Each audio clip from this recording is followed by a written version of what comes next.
Bonjour à tous et bienvenue dans ce tuto de montage du tracker OOT dans un pivot de fourche aluminium cette fois-ci. Voilà, donc sachant que vous avez un tuto spécifique pour les pivots carbone qui est une autre vidéo. Donc ici c'est vraiment un pivot alu. Les pivots alu, ça représente la plupart des pivots de fourche, surtout sur les VTT. La différence dans un pivot alu, c'est qu'on a une étoile, alors que dans un pivot carbone, vous allez avoir un expander comme celui-ci. Donc déjà on va regarder un peu comment c'est monté à l'intérieur.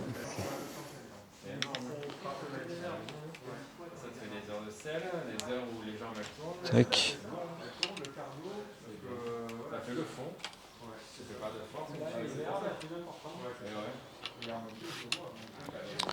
Donc les trackers sont livrés avec un manuel complet.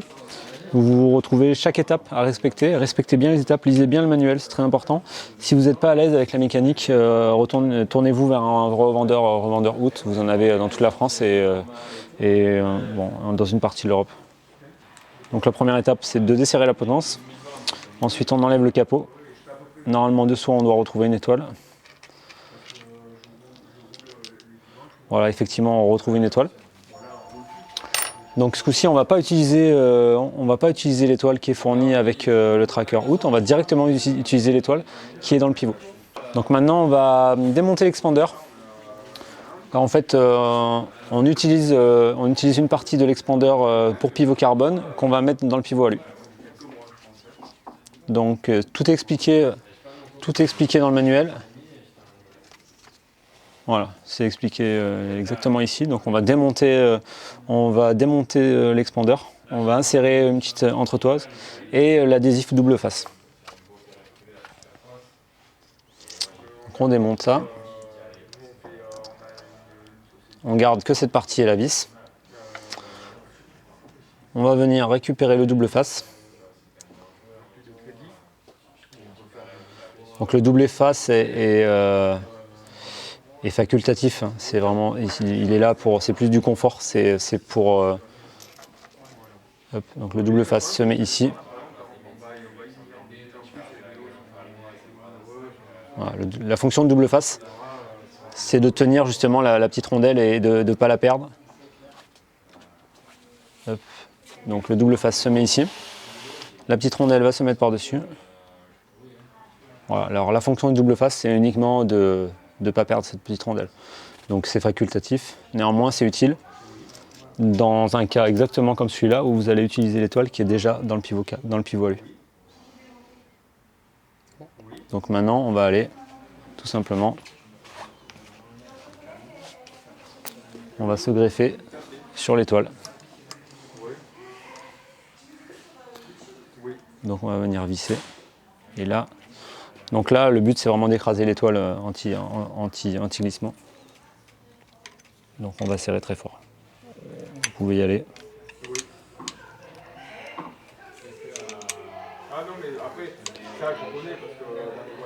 Voilà, là on est sûr que ça ne bougera pas. Maintenant on va utiliser le gabarit pour enfoncer cette étoile à la bonne profondeur. Donc il faut visser en butée. Car voilà, c'est un gabarit, donc il faut vraiment aller en butée pour être sûr d'être à la bonne profondeur. Donc maintenant on va l'enfoncer à l'aide d'un maillet.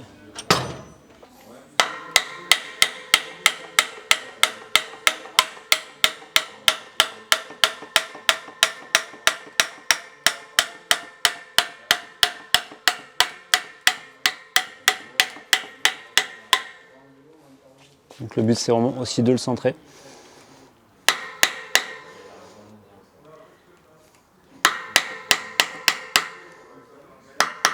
Voilà. Voilà. Maintenant on prend l'outil, donc l'outil OOT. On va venir enlever le gabarit.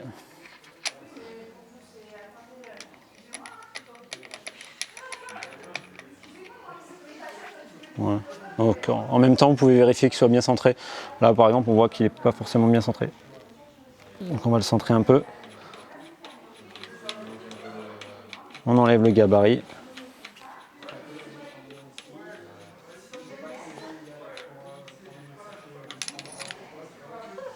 Voilà. Maintenant on va venir mettre, hop,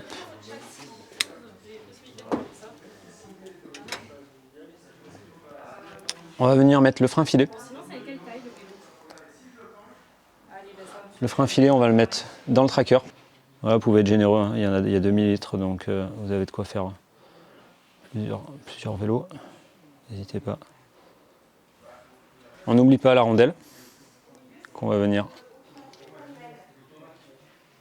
mettre dans le tracker. Cette rondelle a pour but en fait de laisser au moment du serrage le tracker tourner sur la potence. Hop, on enfonce tout, on serre.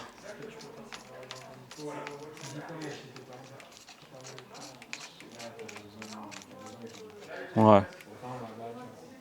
Ce qui est important, une fois avoir mis le frein filet, c'est qu'il faudra laisser sécher 24 heures sans desserrer ou resserrer la direction. Donc après on va passer au serrage. Donc le tracker a pour fonction aussi de venir compresser les roulements, c'est-à-dire c'est grâce à ça que vous allez enlever le jeu dans votre direction.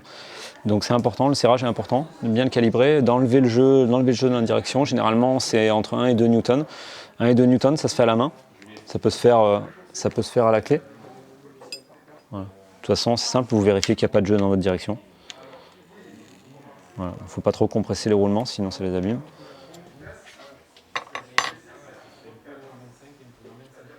Voilà, on a fini. Maintenant, vous avez juste à mettre le petit bouchon élastomère par-dessus et à vérifier bien sûr qu'il n'y a pas de jeu dans la direction. Et n'oubliez pas de resserrer votre potence.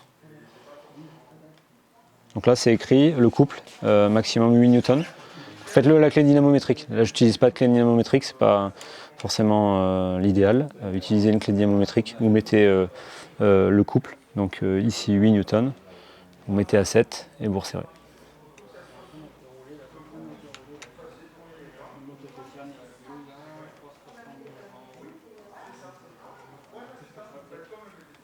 Voilà. Un petit bouchon élastomère qui vient finaliser tout ça.